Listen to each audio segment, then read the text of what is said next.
apparently this is a growing American trend. They call it deep casual hosting. You could say that's a polite way of putting it, really, couldn't you? Deep casual, blimey, whereby a host doesn't put pressure on themselves to produce something that's been home cooked for their guests. Instead, they order a takeaway and serve them that instead. But there's one outraged journalist in the newspaper today who says she categorically rejects this idea. She says, why not just go out for dinner instead if no one wants to cook? I wonder whether I find it offensive or not. I'm not quite sure. Christo, what do you think? I mean, so far, I'm in my duvet. I've not gone to work. Yeah. And then I've got guests coming over and do I have to even get up? I can just throw a pizza at them and then that's that done. It's cheating. It's cheating when you have people over. Unless, I've got a caveat, if it's like a best friend and they say, right, I'm coming over for a takeaway, that's fine. Yeah. But if you're actually having guests over, if I were to invite the three of you over for a lovely dinner party at my house, I wouldn't be calling for a takeaway. I'd be cooking. I'd make you something. That's part of the whole process of hospitality. It's cheating if I don't. But Amy, I might be going to Christo's just to bask in his company. I might also be going because I'm a bit nosy. I'm not that good company. Well, I'm nosy to have a look at his interior design. I'd like to meet his beautiful husband, who I've never had the pleasure of meeting. You know, I'm going there because I want to hang out with him. Do I really care whether he's actually cooked the food or whether he's ordered in the food or whether it's a pizza out the box? Am I meant to care about that? Well, this is the thing. I am a hostess with the mostess. I cook Thanksgiving for like 20 people, like 16 dishes. I had my friends round for a tapas night a couple of months ago. I made menus and got them like printed on a nice card. And I I think about like what everyone's going to eat and what everyone's dietary requirements are and stuff. However, they all sit at the table, they chat, they drink wine, they catch up with each other, and I'm in the kitchen with the frying pan, doing the chorizo, doing the paella, doing everything. I don't really get to see them. So actually, to my detriment, I've invited my friends around to catch up with them. Mm-hmm. So maybe I should. I said to them that night, I was like, next time I'm doing a lasagna or we're getting a takeaway. But then it's like, who pays for the takeaway? Well, I suppose if it's your house. I know, but then... Don't you have to sort of pay? Or maybe you provide the house and the wine and they provide the... I don't know. I've just mentioned that I use my kitchen as purely ornamental. I walk through it, I give it a pat. I'm not really thinking of cooking anything much for anyone at all, which hasn't gone down well with my guests whatsoever. So the question we're asking is it lazy to offer guests you've invited over for dinner a takeaway and not a home-cooked meal? The number 0207 862 2222. We haven't heard from Hannah yet about this. What do you think? So I have been getting takeaways for pals when they come over for years. I think it's a great idea. I'm a terrible cook. They're not coming over to taste my cooking. So it means that I can concentrate on hosting and giving them lots of attention, topping up their wine and sparkling conversation. I don't have to be slaving away in the kitchen all hot and sweaty.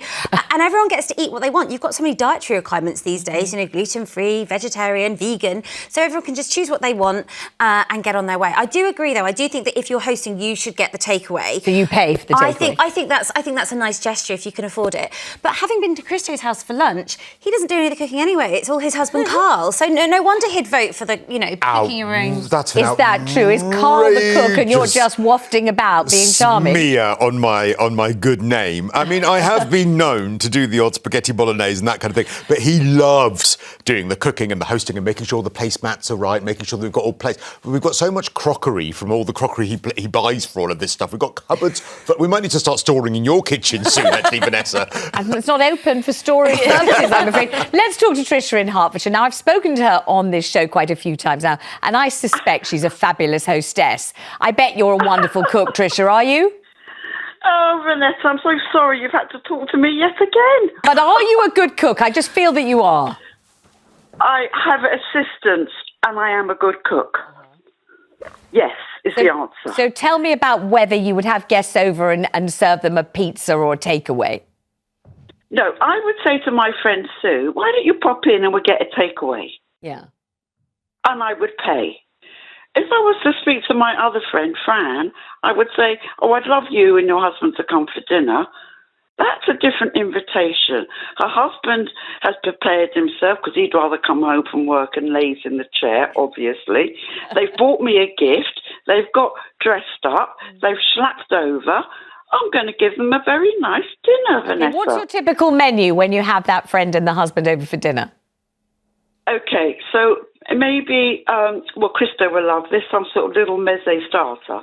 Smoked salmon, tama salata, chopped liver, egg and onion. Okay, then we're going into either roast chicken, river beef, roast potatoes gratin noir, leeks gratin noir. I could tell, I could just tell. Buttered carrots. Yeah, lovely. But can I just ask, what was Sue done wrong to get the takeaway? Why does Fran get the VIP treatment? Well, poor Sue. You're going to have to play this. I hope you've recorded this so you can play it back to them, Tricia. And then I'd like to know whether they're still speaking to you at the end of the conversation. Listen, lots of love. Thank you so much for ringing. Let's go to Julie in Staffordshire. Julie, would you do that? Would you invite friends over and serve them a takeaway? Deep casual entertaining, it's called. Absolutely not. I wouldn't be such a lazy toad. I really wouldn't. I wouldn't be such a lazy toad. I'd take the time to plan, to cook things that they like, because it sends a message. It says, I value you. Doesn't it? I mean, you can get a takeaway anytime, day, night. If I went to somebody else's house and they surprised me with a takeaway, I'd be enormously disappointed. Really? You wouldn't just be relieved? You wouldn't think, oh, they got it from that really excellent, let's say, for example, Chinese restaurant down the road that I love. I know I can rely on it. It's going to be delicious. No one's going to be tired. No one's going to be slaving over a hot stove. It's going to be a blissful and relaxed evening. You wouldn't feel that, Julie? Absolutely not. Absolutely. I wouldn't mind even if they gave me not just a cheese box, but perhaps a ploughman's lunch type of thing with some nice breads and pickles and things. It just says, I've made an effort. You know, I value you. I want you to come here.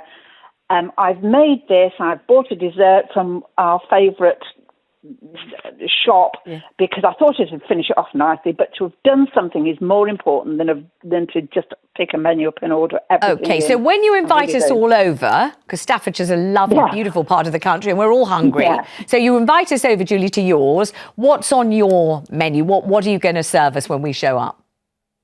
Right, there'll be 3 lots of canapes to start, some fish, some vegetarian, perhaps a meat one, maybe chicken.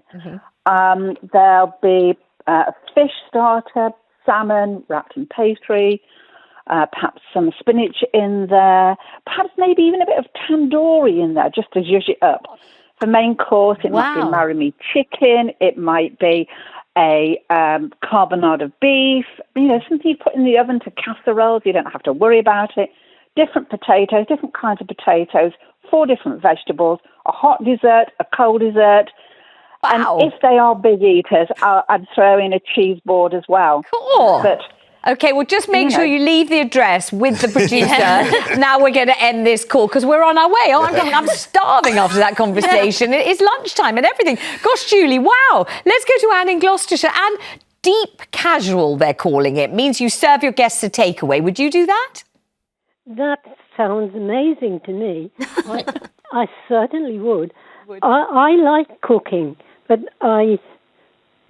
invariably I'm busy, usually gardening. Oh, yes. I grow my own fruit and veg, well, fruit mainly, and I find that time has passed me through the day, and all I've batch cooked is now in the freezer, and I jolly well haven't got it out to thaw it out. So I would have to have in advance a week or two notice to get things out of the freezer.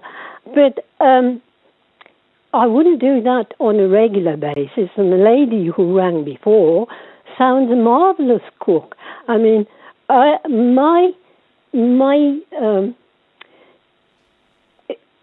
cooking is